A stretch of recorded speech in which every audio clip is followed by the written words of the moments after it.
Certo, eu quero que você abra sua Bíblia comigo, por favor. Em 2 lugares, Lucas capítulo 17. E então coloque o marcador em Mateus capítulo 24. Então Lucas 17 e Mateus capítulo 24. Como você sabe, teremos 12 sessões de 30 minutos, um pouco menos, sobre a isca de Satanás. Agora, em Lucas 17, eu quero começar lendo apenas um versículo, depois nós voltamos para essa passagem. Verso 5, nós lemos: E os apóstolos disseram ao Senhor: aumenta a nossa fé. Agora, esta é a parte final do ministério de Jesus, e você tem que entender que esses caras o tinham visto levantar os mortos, eles viram ele abrir os olhos do cego, o viram abrir os ouvidos de quem nasceu surdo. Eles o viram fazer os aleijados andar, eles o viram alimentar 5.000 pessoas com alguns pães e peixes, o viram acalmar uma perigosa tempestade. Mas ainda assim, nenhum desses milagres os fez clamar e dizer: Senhor, nós vemos que há muita dúvida, precisamos de mais fé. O que eu quero perguntar é: o que foi isso que fez esses discípulos pedirem: Senhor, aumenta-nos a fé? Eu vou ser muito honesto com vocês. Esses caras não disseram apenas: Senhor, aumenta-nos a fé. Eu acredito que se nós estivéssemos lá, Jesus fez uma declaração para eles, e depois dessa declaração, eles: Senhor, aumenta-nos a fé. Desesperados. Qual foi essa declaração? Volte para o verso 3 e você verá. Jesus disse: acautelai-vos. Se seu irmão peca contra você, repreenda-o, e se ele se arrepender, perdoe-o.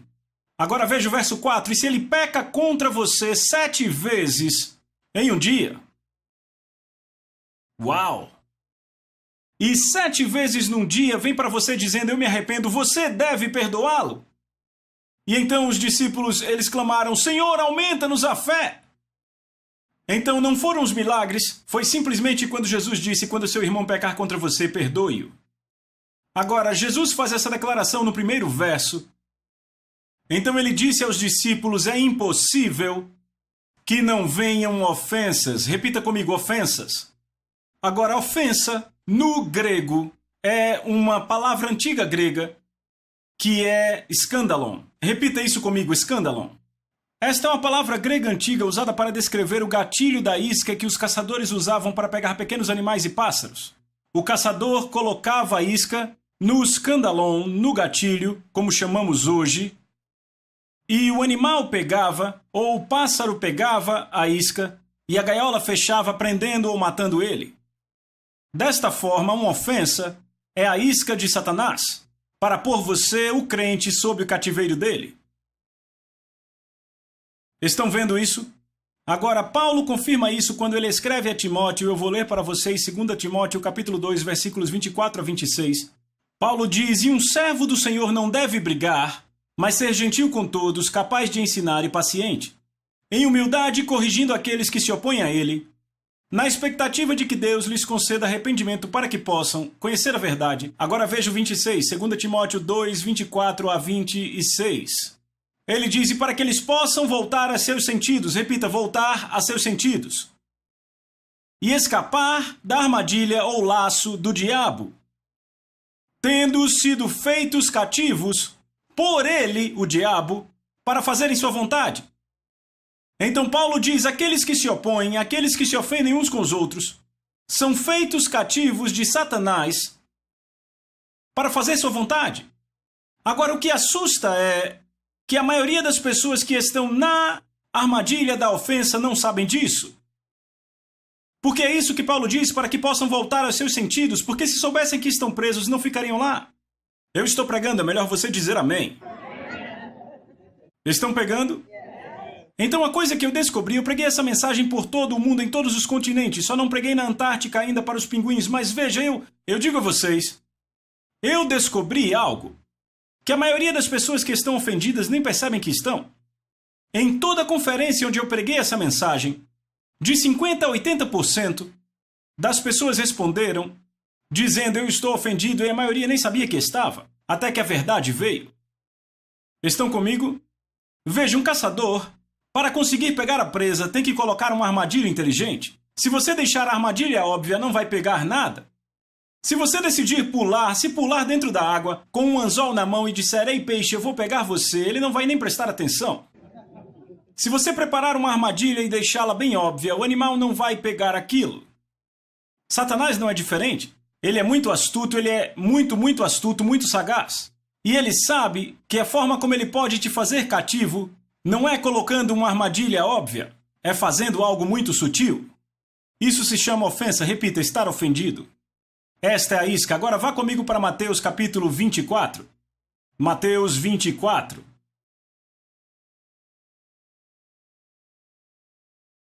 Agora, em Mateus 24, Jesus está falando dos últimos dias. Deixa eu perguntar aqui, quantos acreditam que estamos vivendo nos últimos dias? Posso ver suas mãos? Ok, isso é algo sobre o que não precisamos falar muito hoje, certo? Ou seja, estamos vivendo os dias e a estação da volta dele. Agora, os apóstolos, os discípulos, disseram a Jesus. Disseram, quais serão alguns sinais da sua segunda vinda? Qual será a evidência que você realmente está voltando? E Jesus começa a listar algumas coisas que acontecerão na terra, entre o povo de Deus. E um dos sinais que ele listou, eu achei muito interessante, é encontrado no verso 10. Ele disse, e então muitos, repita muitos. Agora, a palavra grega aí para muitos é a palavra P-O-L-U-S, que significa o seguinte, muito, muitos e grande. Esta palavra de forma nenhuma implica em poucos ou alguns, significa uma grande parte de alguma coisa. Entendem? Então o que ele está indicando aqui é que haverá uma grande quantidade de pessoas, e eu posso dizer que eu tenho visto isso sendo cumprido, porque em todas as conferências que eu ministro ao redor do mundo eu já disse de 50 a 80 pessoas respondem a isso. Então veja o que ele diz, então muitos ficarão ofendidos, repita, ofendidos. Trairão um ao outro e odiarão um ao outro. Agora, isto é uma progressão. Uma ofensa vai levar a uma traição. E a traição, se não for tratada, acabará levando ao ódio. E você diz, de onde você tirou isso? Provérbios capítulo 18, verso 19 diz assim, você pode ver depois, apenas ouça. Um irmão ofendido é mais difícil de ganhar do que uma forte cidade. Vou dizer de novo.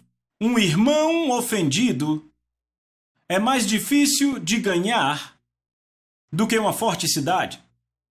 Agora, nos dias de Salomão, que escreveu o livro de Provérbios, o que as fortes cidades tinham ao redor? Muros. E para que eles serviam? Vamos lá, você sabe, proteção. Aqueles muros eram feitos para manter fora as pessoas que lutavam contra você. E também eram feitos para que você deixasse as pessoas a seu favor entrarem. Correto? Então, o que Salomão está dizendo é que um irmão ofendido é mais difícil de ganhar do que uma forte cidade. Ele construiu muros. Agora, o Novo Testamento não chama de muros, ele chama de fortalezas. 2 Coríntios capítulo 10, versos 3, 4 e 5 diz, embora andemos na carne, não guerreamos de acordo com a carne. Quantos sabem que estamos em guerra? Fico feliz que um terço saiba, e quanto ao resto? Quantos sabem que esse não é um playground, é um campo de batalha? Muita gente usando vestido ao invés de usar uma armadura, amém? Ficam pensando em voar quando Deus diz, preparem-se para a guerra. Boa pregação, amém, eu ajudo você hoje. Só para saber que estão aqui, certo? Embora andemos na carne, não guerreamos de acordo com a carne, pois as armas da nossa milícia, ele continua dizendo, não são carnais, ou seja, da carne, mas elas são poderosas em Deus para derrubar fortalezas. Repita, fortalezas. Agora, essas fortalezas são demônios na atmosfera? Não. Agora, há um ensino valioso em Efésios 6 sobre demônios na atmosfera, mas aqui Paulo não está falando sobre isso. Ele continua dizendo que são fortalezas. No verso seguinte, verso 5, ele diz assim, lançando fora toda a imaginação, e o sentido literal é esse, todo raciocínio. Lançando fora todo raciocínio. Repita, raciocínio. E onde ocorre o raciocínio? Aponte para cá. Lançando fora toda imaginação ou raciocínio e toda altivez que se exalte contra o conhecimento de Deus. Todos, aponte para a cabeça, onde está o conhecimento? Ah, você está entendendo. E então ele diz, ouça, trazendo todo o pensamento, repita pensamento. Onde estão os pensamentos? Aponte para a sua cabeça. Isso não é interessante? E trazendo todo o pensamento cativo à obediência a Cristo. Agora, o que são fortalezas? Fortalezas são raciocínios ou processos de pensamento que são contrários à vontade de Deus. Amém. Boa pregação. Eu estou ajudando você hoje. Vamos acordar nessa manhã de domingo, amém? Ouça, eu sei que você está ouvindo, mas eu estou tentando te fazer rir, porque uma colher cheia de açúcar faz o remédio descer mais fácil. Amém. Eu descobri que Deus pode fazer coisas em sua vida, levar correção à sua vida, transformar a sua vida, mas pôr um pouco de mel sempre deixa tudo melhor.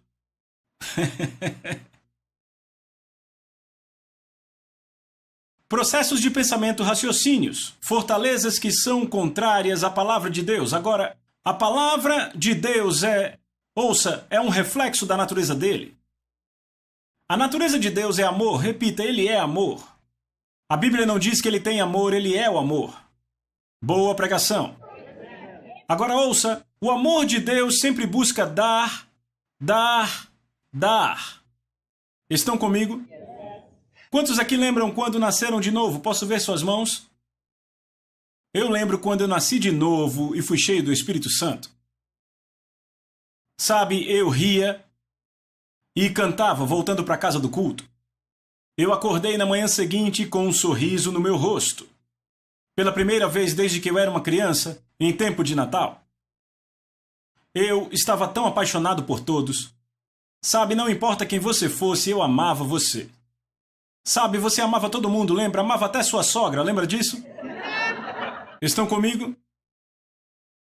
E então o que houve? Alguém fez algo com você que não foi bom. Ou disseram algo a você que não foi bom. Ou, na verdade, foi doloroso. Fofocaram de você. Falaram contra você. Ei, não foi um pecador? Foi alguém na igreja? Sabe, eu descobri algo que na verdade não é nenhuma grande descoberta. A pessoa que mais pode te machucar é aquela que está mais próxima de você. Por que é assim? Porque a nossa expectativa é maior sobre ela. Estão comigo? Se geramos expectativas sobre pessoas, então se não as alcançarem, terão me ofendido. Estão comigo? É por isso que aquele que mais pode te machucar não é um pecador, e sim uma pessoa que está dentro da igreja. E muito mais um marido ou esposa, ou um pastor. Porque a expectativa é maior. Davi falou disso em Salmos 55. Ele diz isso do verso 12 ao 14. Pois não é o inimigo que me reprova. Isso eu suportaria. Nem é aquele que me odeia que se exalta contra mim, pois dele eu me esconderia. Mas foi você. Um homem meu igual, meu companheiro, meu amigo íntimo. Juntos andávamos, nos entretínhamos e íamos com a multidão à casa de Deus. Aqui está um cara dizendo, eu ia com ele para a igreja, sentava do lado dele, a palavra vinha para nós. Ele era meu irmão e agora ele se levanta contra mim. Ele disse, eu suportaria muito mais se fosse alguém do mundo. Estão comigo? Veja, porque aquele que pode te machucar mais é quem está mais perto porque a expectativa é maior. Agora deixa eu mostrar algo a você. Digamos que aqui é a expectativa zero. Ok, nossas expectativas para o mundo são mais ou menos aqui. Nossas expectativas com nossos irmãos e irmãs são mais ou menos aqui, certo? A expectativa com o marido ou esposa está aqui e a expectativa com o pastor está aqui. Estão entendendo? Agora ouçam com atenção. Se alguém faz apenas esse pouco, adivinhem, se é um pecador, ele foi uma bênção para você porque excedeu sua expectativa. Alô?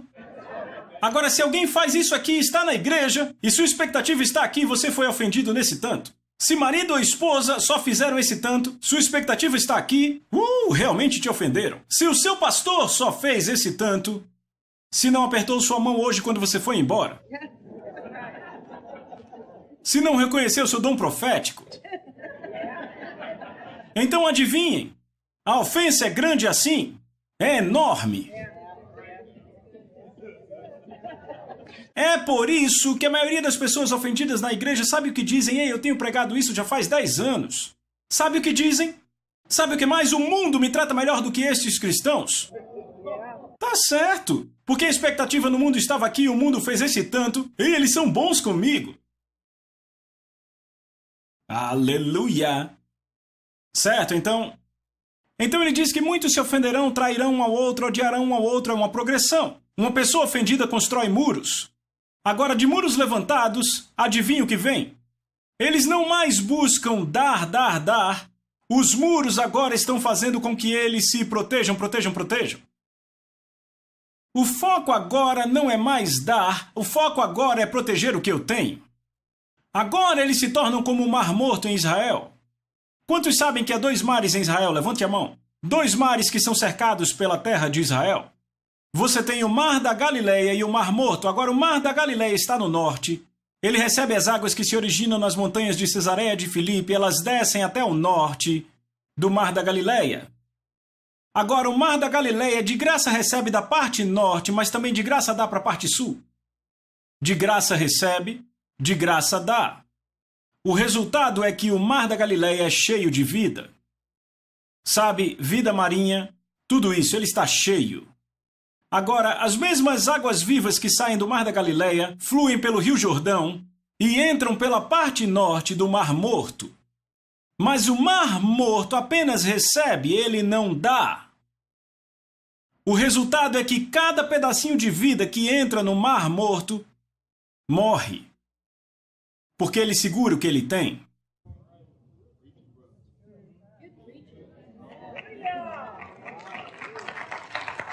Lembra o que Jesus disse: de graça receberam, de graça deem? Você quer realmente entrar na vida? Libere a vida que Deus te deu e você entrará na vida. Mas a pessoa ofendida diz: eu fui machucado, não quero me machucar de novo. Então agora mecanismos se levantam em sua mente, em seus pensamentos, no fundo do subconsciente. Me machuquei, não quero machucar de novo, então desenvolvem esses padrões de pensamentos, raciocínios, que são mecanismos que o protegem de se machucar de novo. Então agora respondemos um pouco diferente. Respondemos ao redor da igreja e na igreja. Para nós é fácil irmos para outro lugar porque nos machucamos aqui, então vamos para outro lugar. Vou falar disso depois. Agora ouçam aqui. Uma pessoa agora que levantou os muros é um candidato perfeito para traição. Deixa eu dizer isso. A maioria das pessoas que eu encontro na igreja nem sabe o que é traição. Eles conhecem um aspecto muito limitado da traição, eu deveria dizer. Quando as pessoas ouvem traição, pensam em quem? Em Judas. Certo? Estão comigo? Deixa eu dizer a vocês o que é a traição. Traição é quando eu busco a minha proteção ou meu benefício às custas de alguém com quem tenho relacionamento. Vou repetir. Uma traição é quando eu busco a minha proteção ou meu benefício às custas de alguém com quem tenho relacionamento. A traição é o abandono definitivo de um relacionamento. E se o traidor não se arrepender, ele mata completamente a relação. Estão comigo? Quando eu construir muros, se eu começo a ser pressionado, se a situação fica um pouco difícil, eu vou buscar proteger a mim mesmo, não importa a custa de quem. Estão comigo? Provérbios 18, verso 1 diz: um homem que busca o seu próprio desejo se ira contra o sábio julgamento. O homem que construiu muros busca seu próprio desejo. Então ele vai trair a pessoa que aparecer. E se há uma traição no relacionamento, vai acabar levando ao ódio. Agora ouça com atenção. A Bíblia diz que quem odeia o irmão é um assassino. Eu quero ter certeza que você entendeu. Eu vou dar a referência para isso. A Bíblia diz, em 1 João 3, versos 14 e 15, todo aquele que odeia seu irmão, repita, irmão. Então você vê claramente que João não está falando a pecadores. Todo aquele que odeia seu irmão é um assassino. Não diz que ele é como assassino, diz que ele é assassino. Tá tudo muito quieto, você está aqui? Todo aquele que odeia seu irmão é um assassino e vocês sabem que nenhum assassino tem a vida eterna habitando nele. Está claro? Está claro para uma pessoa e para o resto de vocês? Agora deixa eu falar sobre o ódio. Quando as pessoas pensam em ódio, pensam numa raiva muito grande. Isso não é necessariamente o ódio. A Bíblia diz que Absalão odiou Amon, 2 filhos de Davi. E sabe o que a Bíblia diz? Ele não falava nem bem dele, nem mal dele. Ele controlou o seu ódio. Ódio quer dizer falta de amor, ou seja, sem amor. É o espaço vazio sem o amor de Deus. Estão entendendo? Sabe, meditem. Ouça o que eu digo. Meditem em 1 Coríntios capítulo 13, versos de 4 a 8. Medite nesses versos. Eu não sei vocês, mas eu tenho buscado excelência, especialmente nos últimos anos, e especialmente nos 6 últimos meses, no amor de Deus. Sabe, eu sou tão mergulhado no amor de Deus. É a força mais poderosa no universo inteiro. E eu estou convencido que a igreja para a qual Jesus está voltando é uma igreja que anda. Note que ele está dizendo aqui, e extravagante amor. Amém? O ódio não é visto necessariamente por emoções, palavras. Pode ser, é claro, porque a boca fala do que o coração está cheio. No entanto, pode ser disfarçado. Eu nunca me esquecerei de quando o Senhor expôs o ódio que estava em meu coração. Na minha mente, emoções, o que quer que fosse. Havia uma pessoa que eu não gostava. E o Senhor me disse, como vai ser quando você morar do lado dela no céu? Quando ele falou, eu fiquei louco. Eu disse, não, ela vai morar do outro lado. E então eu percebi que eu tinha uma ofensa e que estava indo longe. Estão comigo? Vamos falar disso depois. Vocês estão aqui, certo? Só para ter certeza. Agora veja isso, verso 11. Então, repita, então. E o que então quer dizer? Quer dizer que depois dessa ofensa massiva, e muito dessa ofensa vai virar traição e ódio, certo? Veja, ouçam. São estágios que se passa. Alguns de vocês com quem eu falo agora podem estar no estágio inicial da ofensa. Alguns podem ter ido para o estágio da traição e outros já estão no estágio do ódio.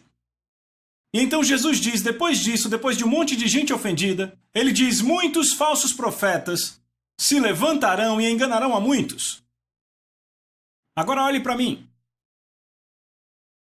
Note que ele está dizendo aqui que depois dessa ofensa massiva, haverá muito engano. Sabe qual foi a primeira coisa que Jesus disse àqueles caras quando pediram sinais da sua próxima vinda? A primeira coisa que saiu da sua boca foi, tenham cuidado para que ninguém vos engane. Ou seja, o engano será desenfreado. No livro de Timóteo, Paulo diz que haverá pessoas na igreja nos últimos dias que não só estarão enganando os outros, mas enganando a si mesmas.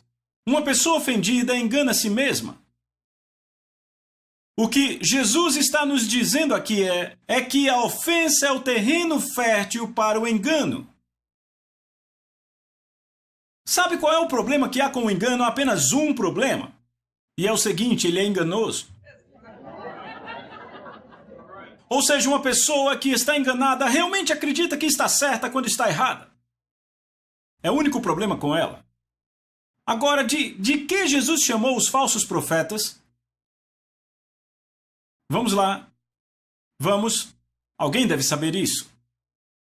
Mateus 7,15, do que ele chama os falsos profetas, lobos em pele de ovelhas. Note que ele não diz que são lobos em pele de pastores. Todos buscam falso profeta atrás do púlpito. Ouça, eles podem estar lá, mas eu descobri que há muito mais falsos profetas aí do que aqui. Isso é verdade. Eu não estou exagerando. Eles estão nos salões, nos mercados, dizendo às pessoas, você não devia ouvi-lo, você não sabe o que o pastor fez.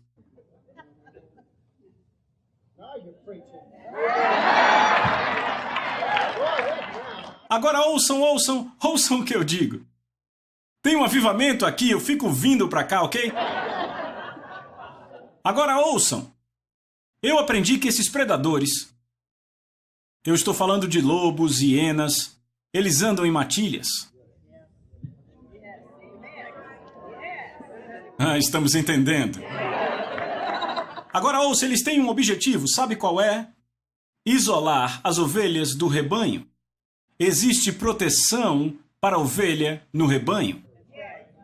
Mas se conseguirem que as ovelhas se separem do rebanho, elas serão carne para a mesa deles. Provérbios 18:1. Um homem que se isola busca seus próprios desejos e se ira contra o sábio julgamento. O que assusta é o seguinte: você pode estar numa grande igreja, ter uma grande família, mas o isolamento não acontece externamente, ele pode acabar externamente, mas ele começa bem aqui. Fortalezas. Agora você é um candidato para o engano. Lembre que o engano não vem com uma capa preta, vem com roupa de anjo, com roupa de crente. Vocês ainda estão aqui? Verso 12: por se multiplicar a iniquidade, o amor de muitos se esfriará. Repita, o amor de muitos. Sabe o que assusta? A palavra grega aí para amor não é a palavra filéu. Filéu é o tipo de amor que todos têm, o mundo tem, a igreja tem, significa afeição de irmãos. Há uma palavra grega para amor chamada agape. Agape é o amor de Deus que o mundo não tem. Jesus disse: esse é o amor que o mundo não pode receber. Este é o amor que é derramado no coração dos crentes, quando ele nasce de novo e é cheio do Espírito Santo. A palavra que ele usa aí é agapeo. Jesus está dizendo que nos últimos dias, uma ofensa massiva não estará apenas na sociedade, mas o que ele está falando aqui, ele está dizendo que vai estar na igreja. E ele disse que o amor de muitos se esfriará, como cera fria.